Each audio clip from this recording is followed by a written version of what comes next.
Le club de foot Vivo Sauvagère a accueilli aujourd'hui 14 jeunes Ukrainiens pour un entraînement de foot avec les membres du club. Ici, pas de barrière du langage, une seule langue, le football. Avant de se lancer sur le terrain, les petits ont été équipés de la tête aux pieds. Gentiment, il nous a proposé d'accueillir les enfants de réfugiés.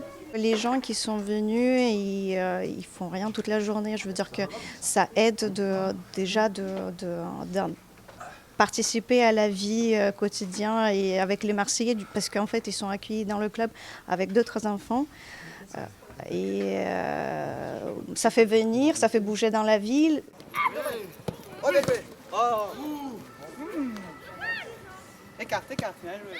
Donc là on a des petits Ukrainiens qui vont jouer avec des petits Marseillais, des petits Français, donc c'est fabuleux. Nous les nôtres, ils sont ravis de les accueillir, les éducateurs bénévoles pareil. Et voilà, et donc ils seront ici chez eux. Je vais voir avec la Fédération française de football si on peut leur délivrer une licence. Quoi de mieux que le football et le sport pour le partage, l'intégration, voilà. Bon, le langage du football, il est universel. Hein. J'ai vu une petite là qui joue apparemment, donc c'est bien. Et puis même les autres, ils vont s'amuser. C'est le plus important, c'est le jeu. Ils vont s'amuser avec d'autres enfants. Ils vont oublier un peu les difficultés de leur quotidien, parce qu'il faut oublier que c'est des enfants qui viennent d'un pays en guerre.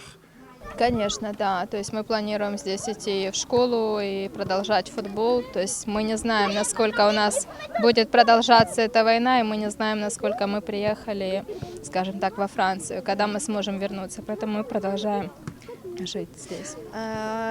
Ils ne savent pas à quel moment ils pouvaient rentrer en Ukraine. Du coup, c'est important de s'intégrer dans la vie quotidienne de la communauté. Et le premier pas, forcément, c'est le foot. Et ils vont s'inscrire à l'école bientôt, parce qu'ils ne savent vraiment pas combien de temps ils vont rester en France. Для меня, значит, он у меня каждый день спрашивает: мам, когда футбол? Когда футбол? Для него это очень важно. Ну, для меня, конечно, тоже. C'est plus important pour son fils parce que lui, il demande tous les jours à le amener sur le terrain de foot pour jouer. Et bien sûr, pour elle, c'est aussi important. L'opération devrait se reproduire tant que les enfants sont à Marseille.